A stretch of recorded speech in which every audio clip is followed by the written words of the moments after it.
hechos que crecen con el tiempo. Lugares marcados por los recuerdos. 200 años de independencia presentes en los viajes a la memoria.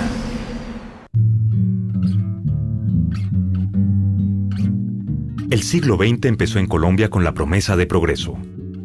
Quedaba atrás un largo período de guerras civiles que siguieron a la independencia y dejaron al país en la pobreza y el atraso.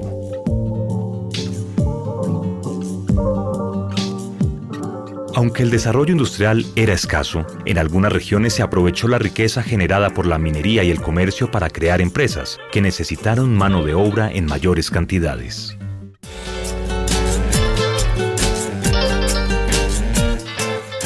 En Antioquia se fundaron fábricas y los hombres y mujeres campesinos de antes se convirtieron en obreros que echaron a andar la máquina del nuevo siglo.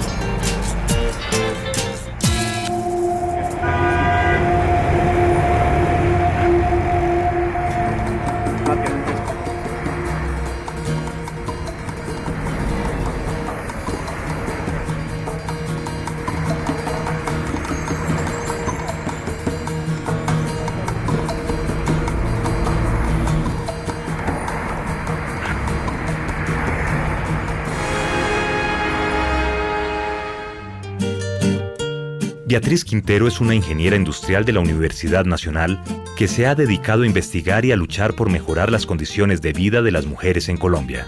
Beatriz vive en Bogotá y se ha interesado en el caso de una huelga ocurrida en 1920 en la población de Bello, muy cerca de su ciudad natal, Medellín. En ese movimiento fueron las mujeres quienes lucharon por reivindicaciones que hoy parecen obvias. Jornada laboral justa, freno a los abusos sexuales de los patronos, y derecho a usar zapatos.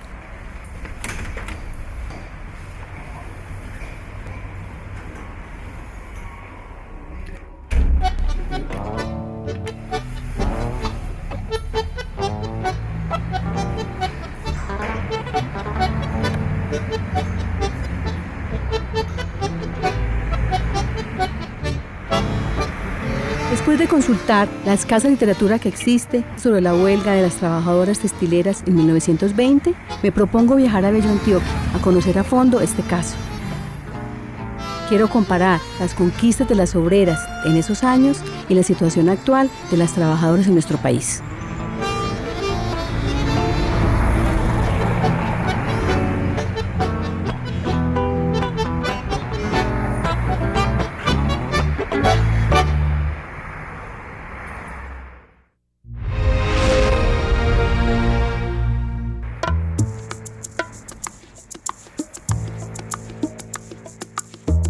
En este viaje a la memoria contamos con la presencia de valiosos testimonios de hombres y mujeres que han dedicado sus vidas a la investigación de los temas fundamentales de la sociedad colombiana. La historiadora Catalina Reyes y la dirigente sindical Trina Chavarría, estudiosos como Manuel Arango, Carlos Uribe y Guillermo Aguirre, doña Gabriela, la socióloga Luz Gabriela Arango y el periodista Reinaldo Espitaleta. Todas estas personas hacen su aporte en este viaje al pasado que será definitivo para la historia de las mujeres en Colombia.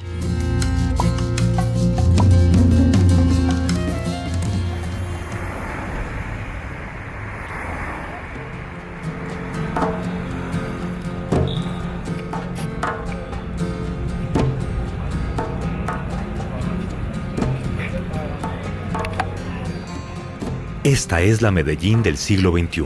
Una ciudad de más de 2 millones de habitantes. A su alrededor se han desarrollado otros 10 municipios que viven de la dinámica del área metropolitana.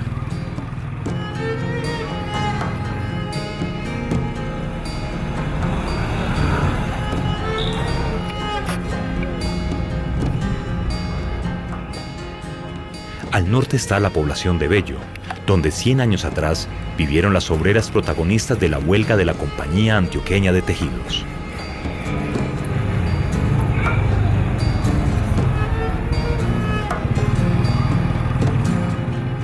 Antes de desplazarse hasta Bello, Beatriz hablará con varios personajes que han estudiado el caso y conocen el entorno de la época. Manuel Arango tiene una explicación de la creación de empresas en aquellos primeros años cuando la acumulación originaria de capital en Antioquia permitió una expansión económica. Manuel, quiero saber un poquito por qué la acumulación, en qué momento se da la acumulación y qué es lo que pasa con la acumulación antioqueña. Durante el gobierno de Pedro Justo Berrío hay ese despegue pues, económico, cultural, educativo en caminos, mientras que el resto del país está en guerras domésticas, internas, entre el Estado Soberano del Cauca, Cundinamarca, Santanderes. Antioquia logra esos 9 años para desarrollar la educación, la instrucción pública, los caminos, el desarrollo de la Escuela de Artes y Oficios, luego la Universidad de Antioquia, y una élite ve en eso posibilidades de coger la acumulación del oro, de los pequeños sembrados del café, de otros productos, un ideal de lo práctico, donde hay que dejar la poesía y la literatura y centrarse en los molinos californianos, en las trilladoras, en las fábricas, en lo que produzca. Tengo otra pregunta frente al pragmatismo que tú dices de los antioqueños y su propuesta, dijéramos, de desarrollo. ¿Cuál es ese pragmatismo? Sí. Son urbanistas, son incansables y quieren imponer fábricas de fósforos, imponer fábricas de gaseosas, embotelladoras de cerveza. Hay un ejercicio ya industrial, manufacturero, y cuentan con la mano de obra de gente joven y sobre todo de niñas, que son muy hábiles con las manos.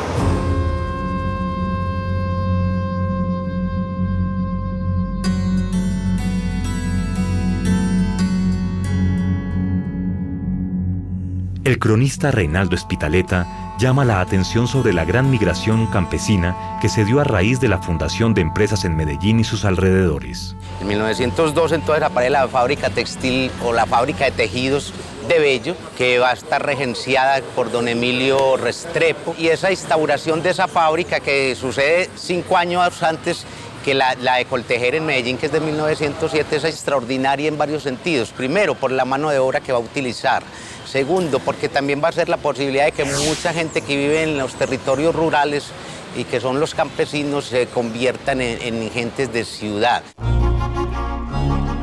Este movimiento generó un cambio cultural para los habitantes tradicionales de la ciudad y sobre todo para los recién llegados que veían por primera vez el escenario del progreso.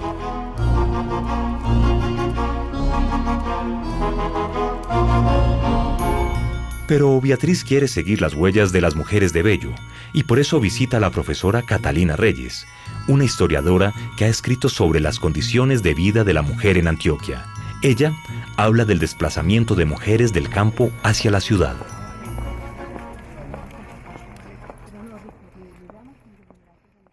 Esas mujeres, ¿por qué se vienen para la ciudad? Pues porque realmente la estructura era minifundista, había tierra para los hombres mayores, había trabajo para ellos, para los hombres de la familia, las mujeres les quedaba la cocina, hacer las cosas del hogar. Como eran familias relativamente grandes, no encontraban qué hacer, y si no se casaban pues no tenían ningún futuro. Había una crisis del campo también, entonces realmente migraban estas mujeres que oscilaban entre los 15 y los 20 años. Los hombres habían muerto en las batallas que hubo en el siglo XIX y iniciamos el siglo XX con la guerra de los 1000 días, 1899, 1902, 3, en Colombia. Y eso implica mucho. La mano de obra masculina estaba desaparecida, o al menos diezmada. Que sobraba en las casas, en los villorrios, en los pueblos, en las ciudades, eran niñas de 10, 12, 13, que van a ser las que van a empezar ese proletariado industrial o ese protoproletariado industrial en Bello, en Itagüí, en Medellín y en otros lugares en Colombia.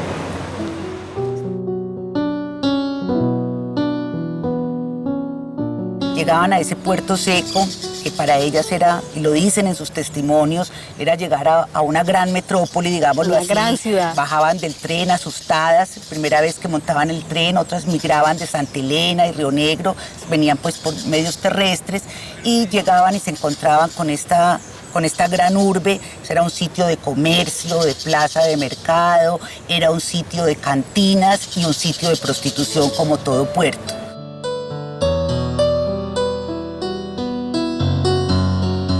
Generalmente acababan en casas de inquilinato, donde vivían hacinadas, muchas veces en promiscuidad, y a través de avisos o agencias de contratación manejadas generalmente por la iglesia, empezaban a trabajar en las fábricas.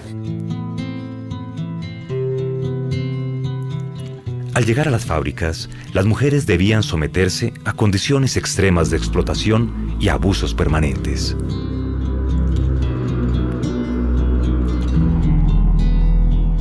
En las clases sociales altas a la mujer le estaba totalmente vedado el trabajo, o sea, es imposible que la mujer de un alto empresario tuviera que estar trabajando porque eso lo que hacía era mostrar una debilidad de parte del hombre hacia ella. Pero en las clases sociales menos favorecidas ya se iba convirtiendo en una necesidad. Claro está, las mujeres indudablemente pues discriminadas, no era lo mismo la situación que podía tener un hombre artesano, por ejemplo, a la situación que pudiera tener una mujer que fuera lavandera, que fuera costurera, que fuera panadera. No era lo mismo la situación, pero de todas maneras yo creo que sí había un cierto margen de posibilidad para que precisamente pudieran existir mujeres que se dedicaran a laborar en las primeras fábricas.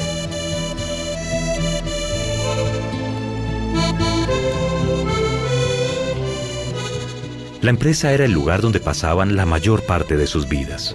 Muchas de ellas eran apenas unas niñas y allí se convertían en mujeres adultas. Hay que entender que era una fábrica en esa época. Era un galpón de piso de tierra, sin servicios sanitarios, oscuro, sin ventilación, y obviamente para que fuera productivo este negocio pues tenían que compensar esto con una explotación inmensa de la fuerza de trabajo. Trabajando para 10, 12 horas. Entonces trabajaban entre 12 y 14 horas.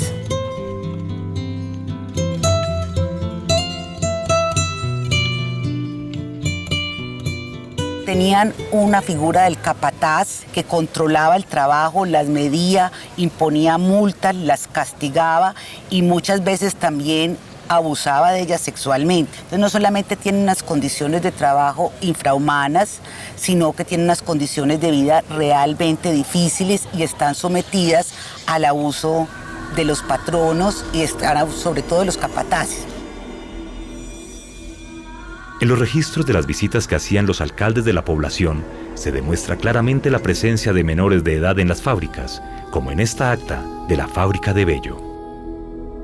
En los salones de que se trata en el punto anterior, se encontró un número considerable de niños y niñas, que a pesar de que muchos de ellos no aparentan tener 10 años de edad, generalmente dijeron que tenían más de esta.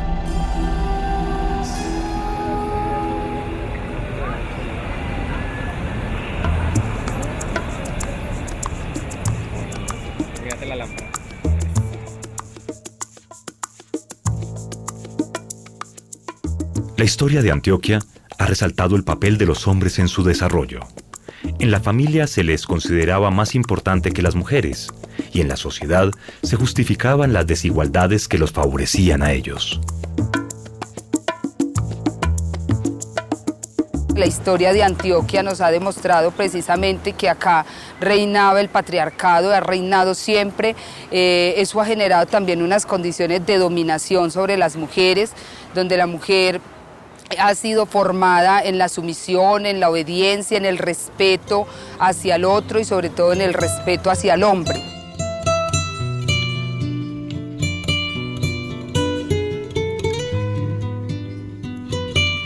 En ese momento las mujeres de la fábrica pues tenían unas condiciones de sumisión frente a los patrones. Si nos referimos al 1920, es muy difícil de uno comprender que cuando a la mujer se le enseñaba tantos valores morales, ellas tengan que soportar que los hombres les toquen las nalgas, que les lancen piropos, más allá de la admiración por la belleza femenina, ya más por el deseo sexual hacia ellas. Además de que estas mujeres tenían unas condiciones de salud muy difíciles porque debían entrar a la fábrica a trabajar descalzas. Uno de los códigos de la civilización es utilizar zapatos. Más que ser ciudadanos, la gente se va a distinguir en el siglo XX en ser patipelado o andar calzado. Como hoy se puede comprar un reloj o un celular, un BlackBerry, lo primero que hacía una persona en ese momento era comprarse sus zapatos. Poder utilizar zapatos es un asunto de dignidad.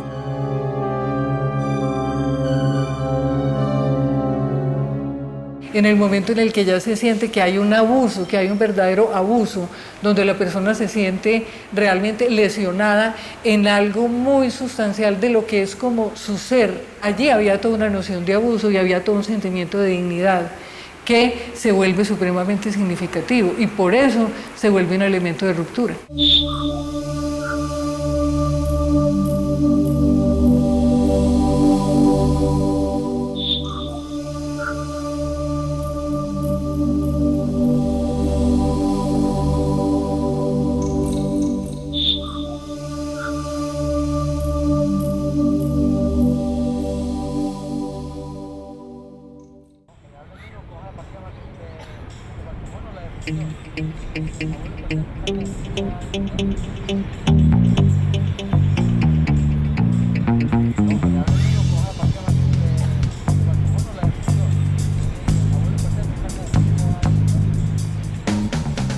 Ahora Beatriz está lista para ir a la vieja textilera y reconstruir momentos de la lucha de las mujeres por la igualdad de derechos.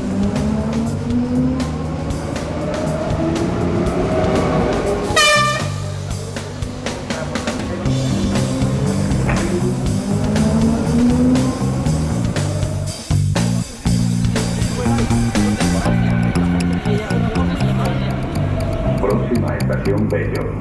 Estación con acceso directo a la sede administrativa de...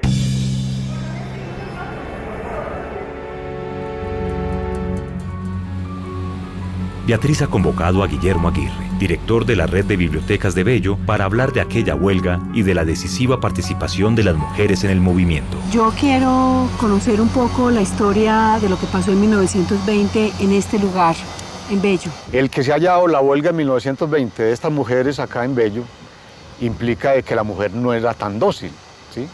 O el argumento de la docilidad, de que se le conecta a la empresa por ser dócil, no es cierto. Porque justamente ellas son las que montan la huelga en 1920, luchando contra las injusticias. La clase social alta en Medellín de la época era una clase social ostentosa, mantenía el criterio de la superioridad, no solamente la superioridad racial, sino la superioridad económica. Y en esa medida, pues, un miembro de esa sociedad que llegue a Bello a montar una fábrica de estas, va a manejar a las obreras no con mucha consideración, las maneja como trabajadores, casi como servidumbre.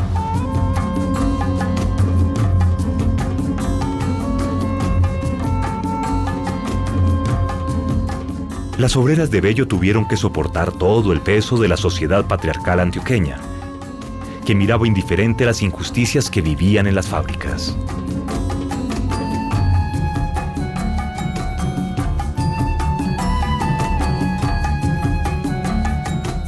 Entonces ellas se rebelan, simplemente se organizan coyunturalmente. Entonces, entre todas estas muchachas va a aparecer una líder, ¿cierto? Una líder que se llamaba Betsabe Espinal.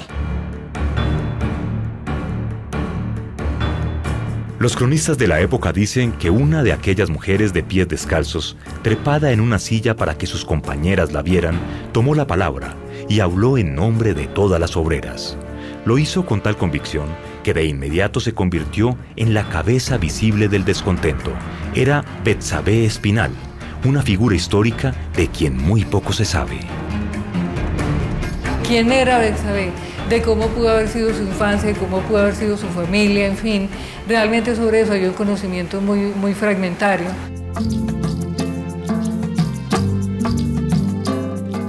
En la Biblioteca Pública de Bello se encuentran algunos registros de los hechos de la huelga.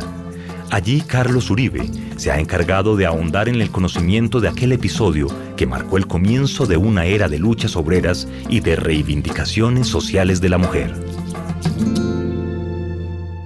Quisiera que me contaras, Carlos, un perfil de Betsabe. María Betsabe Espinal, la avellanita que nació el 1 de diciembre de 1896 en estas tierras, es reconocida, digámoslo así, como una mujer que lideró la huelga en la fábrica de arriba. La familia Espinal, hay reportes acá en Bello desde 1786, de una familia nuclear de 15 hijos. Se fueron esparciendo las familias. Ella es nieta de doña María Espinal, e hija de Celsa Espinal. Y como logramos constatar en la partida de función terminó soltera.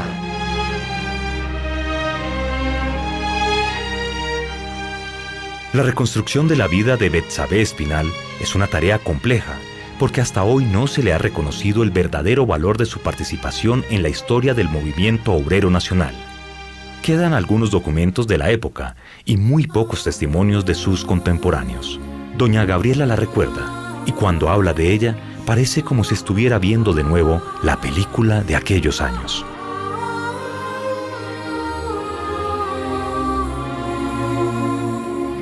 Yo de Betsabé no sé de dónde vino.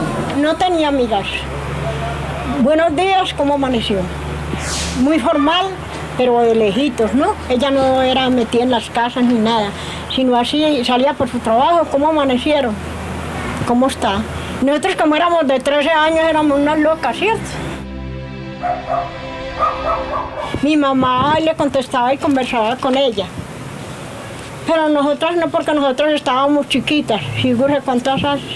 Si yo tengo 92.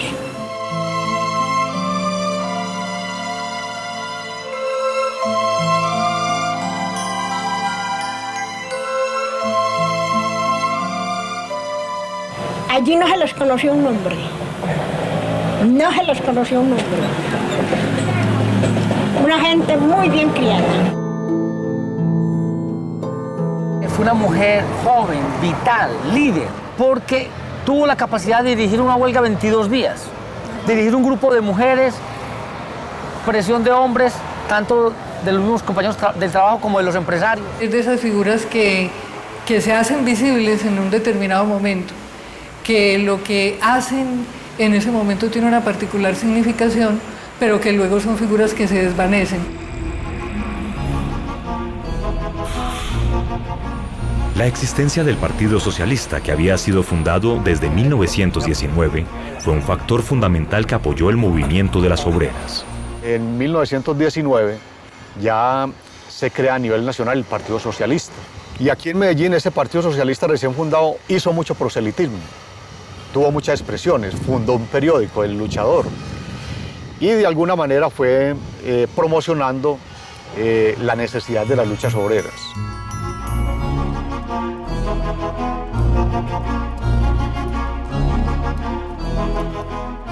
Mirando la literatura, la poca literatura que hay sobre la huelga, uno entiende que prácticamente la huelga fue sostenida por El Luchador y por el Partido Socialista. El periódico El Luchador era el órgano de expresión del nuevo partido y en sus páginas se puede seguir el desarrollo de la huelga. Uno de los cronistas que, digamos, más publicaciones hizo sobre la huelga fue el del Espectador, que se llamaba El Curioso Impertinente, pues ese era su seudónimo. Y a él le parecía muy, pues como a todos los periodistas, supongo yo, que un hecho extraordinario, que fue un poco de mujeres, como 400 muchachas, estuvieran dirigiendo una huelga y que además increparan a los hombres, que eran como lo que se llamaría hoy los rompehuelgas, porque no participaron en el movimiento, y les decían esas muchachas que porque ellos eran los que se tenían que poner las faldas. Y en esas crónicas entrevistan a Betsabé Espinal y a otras muchachas, y ellas se dan cuenta pues de por qué salieron a la huelga, por qué es ese movimiento. La líder que guía la huelga, Betsabé Espinal, una muchacha para esa época de unos 23, 24 años, se para a la entrada de la fábrica e impide la entrada de las demás obreras y las convoca a que se rebelen contra esas condiciones. Y entonces establecen un pliego de peticiones que tenía como primer elemento el cese al acoso sexual por parte de sus compañeros y directivos. También por las largas jornadas laborales. Digamos que hay una reivindicación muy importante que hace parte de una reivindicación, digamos, mundial que ya se vino dando en Europa en el siglo XIX con la revolución industrial, sobre todo en Inglaterra. Pues que les permitieran estar calzadas dentro de la fábrica para el desarrollo de sus funciones, ya que a los hombres sí se les permitía, mientras que a ellas no.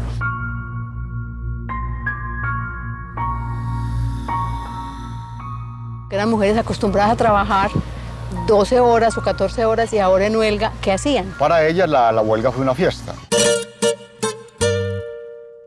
Animada por guitarristas, por presentaciones teatrales. Se cantaba música colombiana, ¿cierto? Como pasillos, bambucos. ¿Por qué pretendes querer olvidar nuestros momentos de felicidad? Cuando supimos unidos vivir y toda dicha y dolor compartir. Ese campamento por fuera de la fábrica, donde estaban los huelguistas, creó pues prácticamente una fiesta de 25 días para estas obreras. Se hacían las comidas afuera, ¿cierto? Las grandes ollas para los almuerzos comunitarios, ¿cierto? Donde no solamente son los obreros y obreras, sino también los vecinos del lugar. Y a ellas se les expresaba, bueno, pero ustedes tienen económicamente con qué resistir durante el tiempo que dure la huelga, y ellas decían, de hambre no nos morimos, vamos a resistir, no tenemos ningún inconveniente. Igual con lo poco que nos ganamos hemos resistido, y las mujeres estamos enseñadas a vivir sin un peso. O sea que la huelga tuvo una cosa que es de mucho interés, que es lo que se llamaría para entonces como esa solidaridad de clase.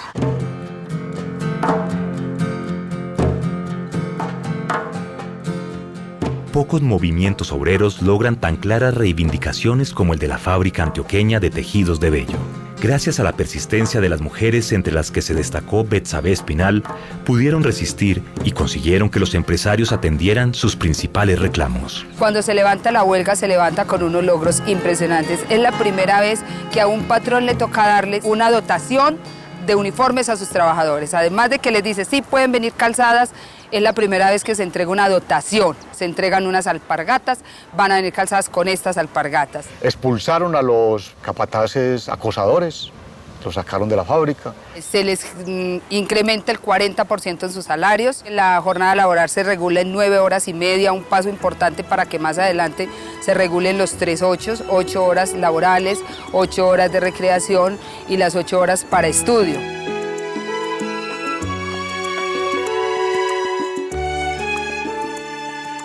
La carrera de Betsabé Espinosa como dirigente obrera parecía destinada a tener una gran proyección en un momento en el que se gestaban diversos movimientos sindicales en todo el país.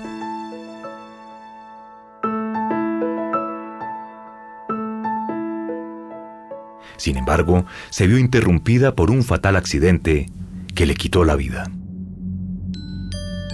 La muerte de Betsabé es una muerte, diría yo, así en un término muy directo, de ansiedad. Ese día que la mató la luz, era un día de semana, no estaba trabajando y acababa de bañarse, ¿cierto? Se soltó el pelo y salió con la escoba a barrer allí. Cuando los cables estaban allá con luz, la trajo la humedad y la envolvió allí. Mi mamá allí tan desesperada gritaba y le decían, no se suba, no se vaya a meter allá, que la coge a usted también la luz. Hasta que salieron con una cobija de lana y ya, ¿cierto? Y ya la envolvieron y ya se la llevaron porque ella ya había muerto, envuelta ahí en los alambres.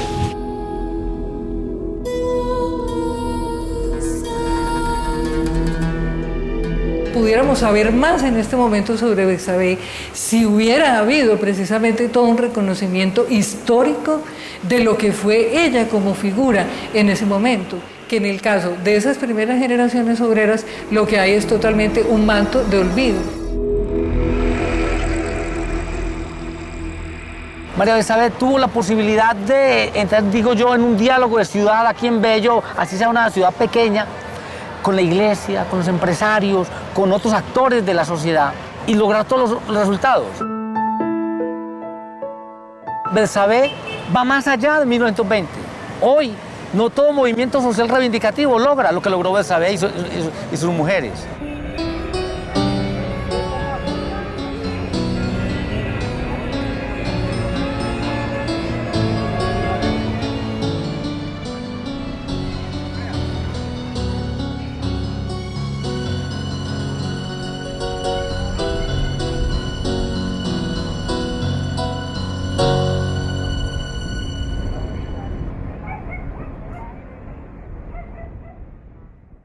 La huelga de la Compañía Antioqueña de Tejidos dejó importantes lecciones para cada una de las partes involucradas.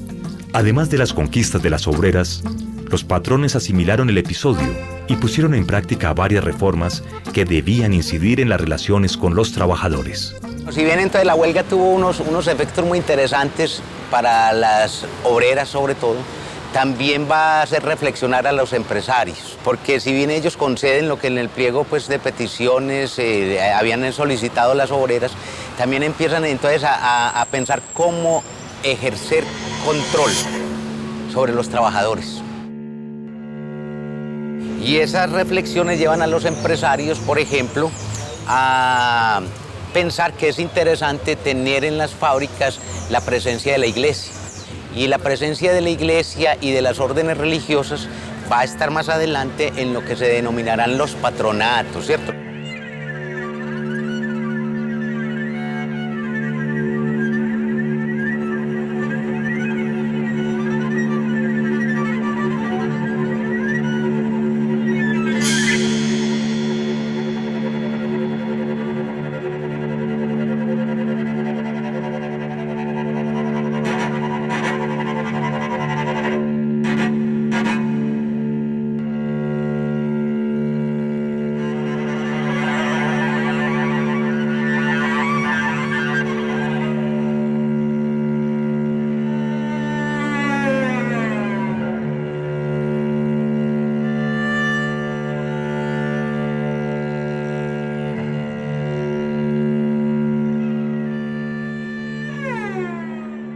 Nace Fabricato y Fabricato tiene su propio patronato en ese momento.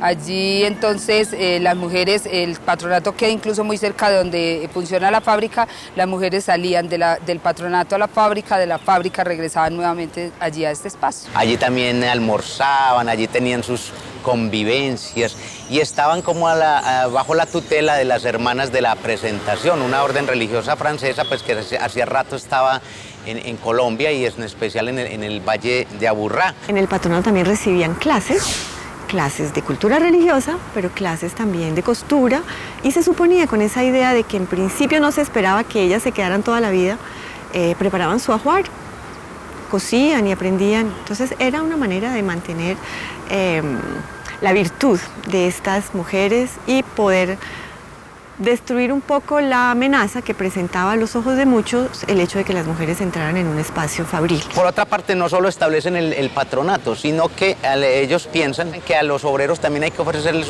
como unas condiciones, digamos, dignas y aceptables. Van a pensar también que los obreros deben vivir cerca de las fábricas y entonces empiezan a diseñar los barrios obreros. Va a haber un barrio obrero en Envigado, un barrio obrero en Itagüí, ¿cierto? Y un barrio obrero en Bello, ¿cierto? Mucho más adelante, pensado de una manera, planeado muy bien, con unas casas muy cómodas y confortables, de calles anchas, con arborización, que eran como que hacían distinguir a esos barrios obreros de los demás barrios de la ciudad. Es decir, aquí en Bello llegó a decirse que el mejor barrio que había era el barrio, llamado así, el barrio obrero. Después de la huelga, a partir de 1920, comienzan a suceder cosas muy curiosas a favor, pero también en contra de las mujeres. Empieza a calificarse mucho más el trabajo y los trabajos calificados se entregan a los hombres porque son mano de obra calificada, mientras que las mujeres no son mano de obra calificada por el mismo tema que se manejaba en ese momento, y era que la academia era para los hombres, la academia no era para las mujeres. Más adelante lo que va a ocurrir es que sí va a haber un salto muy fuerte de productivo, cambian los sistemas, se instaura el taylorismo. Más que saberes técnicos es como se intensifica mucho el trabajo, mejoran los salarios y eso va a traer también a una fuerza de trabajo masculina. Y las mujeres se va a decir, no, lo mejor es que ellas estén como amas de casa que ayuden a administrar este salario y ayuden a que este trabajador sea productivo.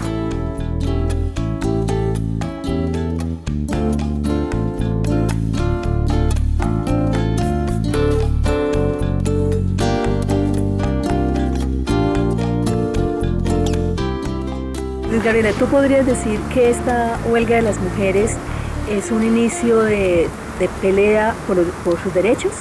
A ver, por una parte yo creo que esa historia no es lineal, ¿no? Que no ha sido un asunto progresivo de ganancia de derechos, sino que hemos tenido retrocesos, ¿no? Y hay retrocesos en términos de derechos laborales que afectan a mujeres y hombres, como ha sido pues toda esta flexibilización del trabajo.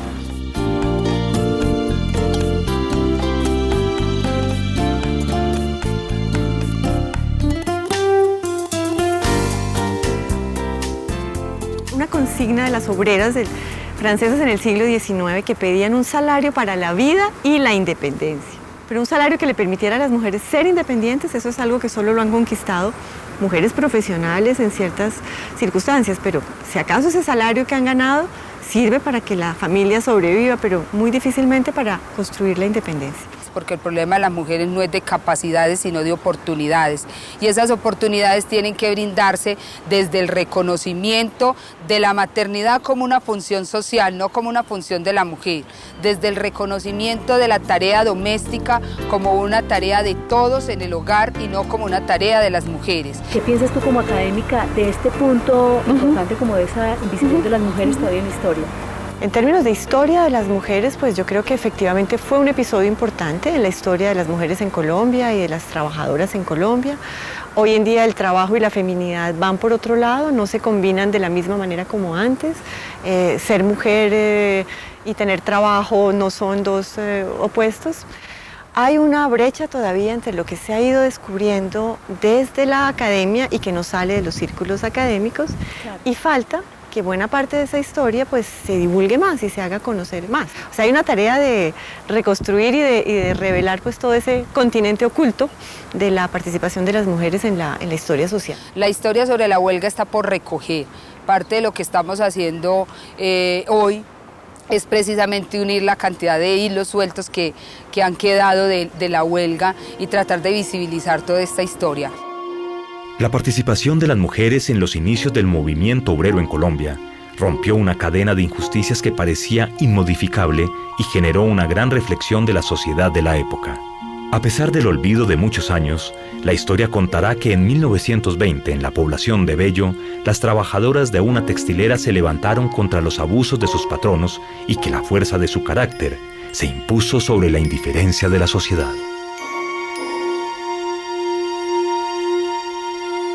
Aprendí cosas que en teoría tenía claras, que las mujeres eran invisibles, pero es sentir esa invisibilidad real. Hoy tenemos que aprender que tenemos que contar la historia más integralmente, con una capacidad de ver los actores completos, no ver solo una parte de los actores, sino poder ver a hombres, a mujeres, a niños, a niñas y hacerla mucho más integral, mucho más completa para que la sociedad colombiana modifique sus imaginarios y modifique su pensamiento con una información que parece nueva.